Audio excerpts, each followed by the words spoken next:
Welcome back to part 2. Here's box 2. Because in my order, box 2 is actually at the front, how I have them stored under my bed. So, what can we say? Well, there's my GameCube. One of 2 or 3 that I have. I think I only have 2 now. We have my few Mega Drive games that I've still got on, well, that I've had forever. Near enough. We have Desert Strike.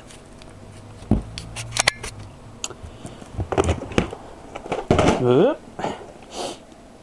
Awesome game. This is what I first played it on, a Mega Drive. My brother had a Mega Drive too, pretty much when they first came out. It was bought for him for Christmas. And I remember we used to lend games all the time. And this was one he always used to lend, and he'd finish them quick. And then he'd let me play them till they got took back. Eventually he used to just share Mega Drive time and just say, "Oh, take it to your room for a couple of days." So I started to buy a few Mega Drive games. One I bought, Robocop vs Terminator, a Game of Legends. This we used to rent all the time as well. Sorry about the glare. The ambient light in this room, or at least with this camera, is shite, so something I'm never happy with this camera. A game that I bought on full price, or my dad bought for me because I really wanted it, which was £40 down at Plymouth, Portsmouth, somewhere like that. We spent many hours playing that. Then we have the final 2 Strike games on the Mega Drive, Jungle and Urban. Probably my favourite is Jungle Strike. Urban Strike was okay, but meh. Just a few cartridges I've got loose over time. FIFA 96, EA Hockey, copy of Sonic Pinball. Right, some of the other randoms.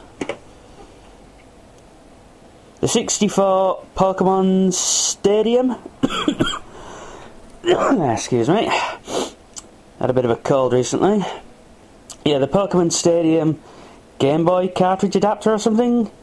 You could plug in Pokemon Yellow, I think, and be able to like import Pokemon characters. Dreamcast unofficial third-party memory card. Need to try that out. I need to try that out when I get the compatible gear. Another Dreamcast item. Third-party Rumble Pack. Well, there should be one more loose somewhere. Nope, for the minute. Right. So, next we have some Sega Saturn gear. Sega Stunner. I think, can't remember which one that was, but I bought 2 or 3 of them in various orders. Next we have Sega Saturn controller. Now I'm not very well versed on my revisions with the Saturn. I think this is the Mark II controller, although I might be completely wrong. Speaking of, there's a Sega Saturn. Again, not well versed on the Saturn orders. I think this is a Mark II. This one was bought off eBay as a non-runner, plugged it in, and it was actually just fine. Nothing wrong with it at all. So that's actually spare. Second Sega Stunner. Next we have G-Con 45. I think I have 2 of these, or I did have. The adapter cable for it. 1 meg memory adapter for the 64. Yep. Then we have a foot pedal light gun combo, PS1 and 2 compatible. It is the P99L Laser Blaster. It's not a bad gun. Has a little laser sight on the bottom, and even has a recoil action, which I may show at some point. Play a Time Crisis with it, something of the sort. Some copied games for, and a few of my 1 or 2 originals for my Dreamcast. Hey, hey, hey! Let's go make some crazy money! Everyone's got to have Crazy Taxi, copy of Soul Calibur.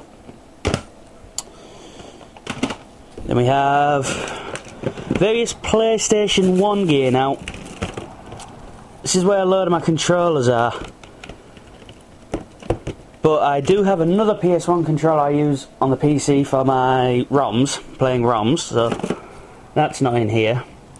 So that's 4 original digital-only controllers, 2 official analog, a third-party Logic 3 digital, the RF adapter, the original power lead, an original era PS1 SCART cable. I'm using a PS2 one with my PS2 that I bought, well, years ago now. I use that for the PS3 as well, or the PS1, whatever I'm using. And then this is my chipped PS1.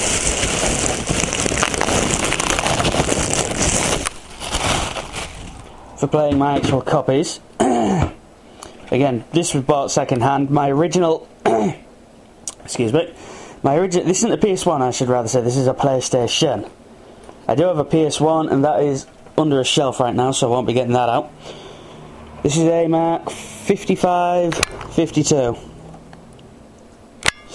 So this is your mid-era PlayStation. They basically got rid of the RCA jack connector, the parallel port still remained, the link cable through the serial I/O still remained, although I really wish we'd kept that original link-up cable.